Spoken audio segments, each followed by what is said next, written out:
সীতা স্বয়ম্বৰৰ ৰহস্য কথা। নমস্কাৰ বান্ধৱসকল, কাকতি ক্ৰিয়েশ্যন চেনেলত আপোনালোক সকলোকে স্বাগতম জনাইছোঁ। আজি সীতা স্বয়ম্বৰৰ ৰহস্যৰ বিষয়ে কিছু কথা ক'বলৈ লৈছোঁ। ৰামায়ণৰ কাহিনী অনুসৰি ৰজা জনকে নিজৰ কন্যা সীতাৰ বিবাহৰ বাবে এখন স্বয়ম্বৰ অনুষ্ঠিত কৰিছিল।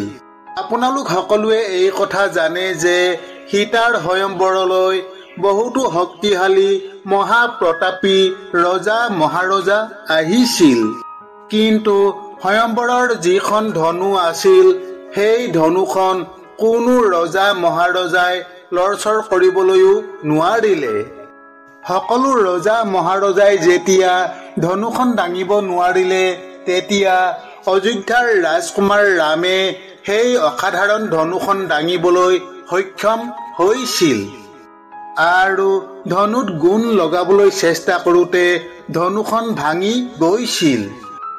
এই কথাখিনি জনাৰ পাছত আপোনাৰ মনলৈ কেতিয়াবা এই প্ৰশ্ন আহিছেনে যে ৰজা জনকে সীতাৰ স্বয়ম্বৰ কিয় পাতিছিল?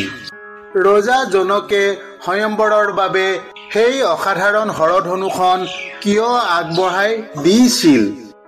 সেই হৰধনুখন ৰজা জনকে কৰ পৰা কেনেকৈ পাইছিল? আৰু কোনো ৰজা মহাৰজাই দাঙিব নোৱাৰা ধনুখন ৰামে কেনেকৈ দাঙিবলৈ সক্ষম হৈছিল?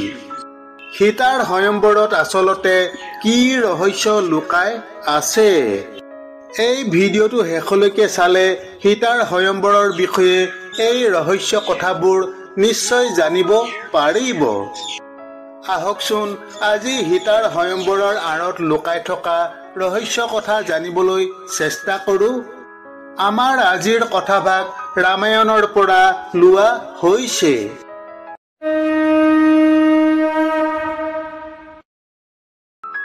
ৰজা জনকে নিজৰ পুত্ৰী সীতাৰ বিবাহৰ বাবে এক বিশেষ কাৰণত এক বিশেষ স্বয়ম্বৰ সভাৰ আয়োজন কৰিছিল।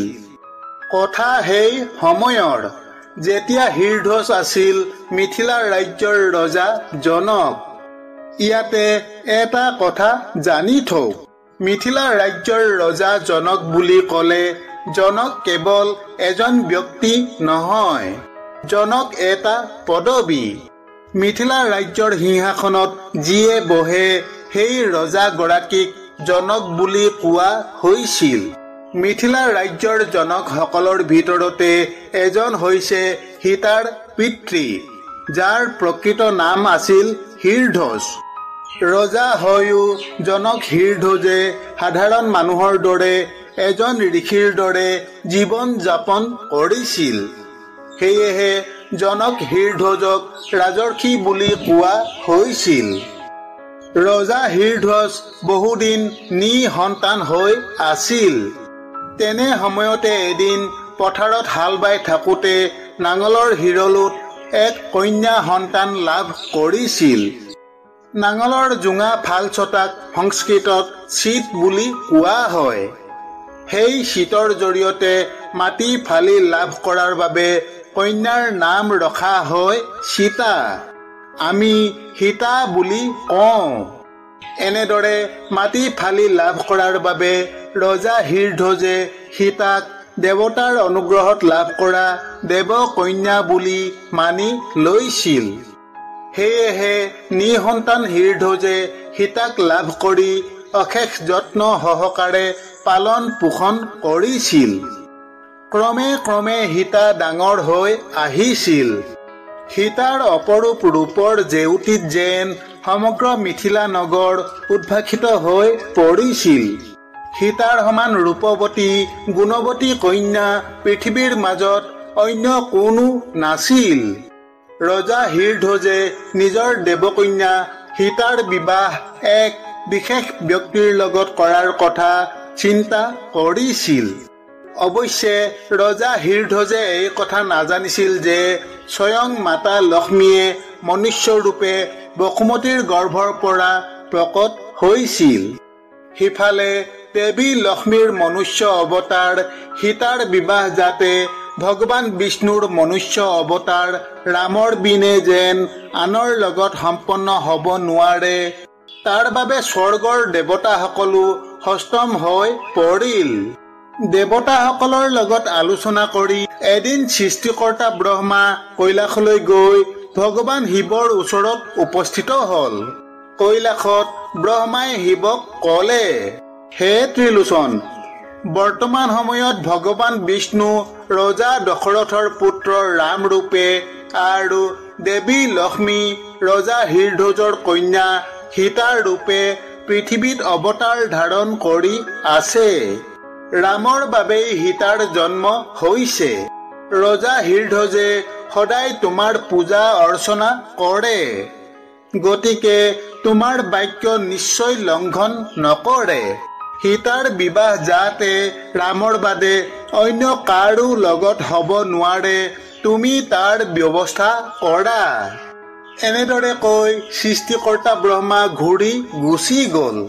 ব্ৰহ্মা গুচি যোৱাৰ পাছত শিৱই নিজৰ পৰম শিষ্য পৰশুৰামক মাতি আনি কলে, হে ভৃগুৰাম, তুমি শীঘ্ৰে মিথিলা নগৰত ৰজা জনকৰ ওচৰলৈ যোৱা। ৰজা জনকৰ ঘৰত মাতা লক্ষ্মীয়ে সীতাৰ ৰূপে মনুষ্য অৱতাৰ ধাৰণ কৰিছে। তুমি জনকক মোৰ এই ধনুখন দি কবা যে স্বয়ম্বৰত যিজনে এই ধনু ভংগ কৰিব পাৰিব, সীতাক যেন তেওঁলৈহে বিবাহ দিয়ে। এই বুলি কৈ শিৱই নিজৰ ধনুখন পৰশুৰামৰ হাতত দিলে। ভগৱান শিৱৰ আজ্ঞা অনুসৰি পৰশুৰাম গৈ ৰজা জনকৰ ওচৰত উপস্থিত হল।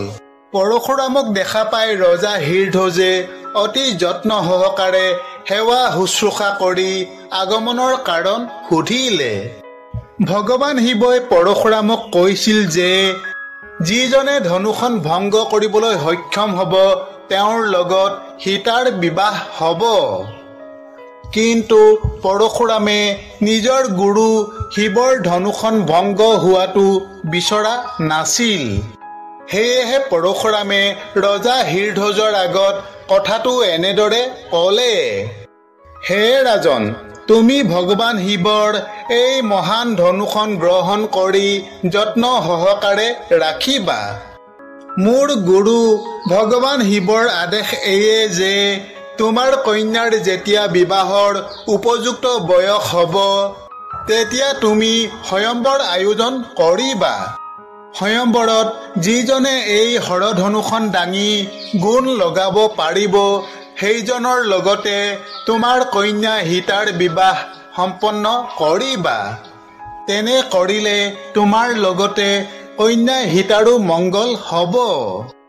এনেদৰে কৈ পৰশুৰাম তাৰ পৰা আঁতৰি গল।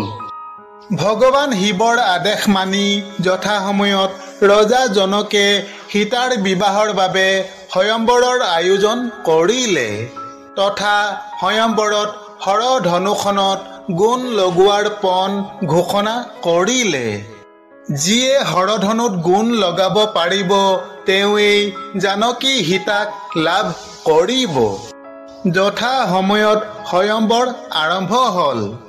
পিছে স্বয়ম্বৰত কোনো ৰজাই সেই হৰধনুখন দাঙিবই নোৱাৰিলে।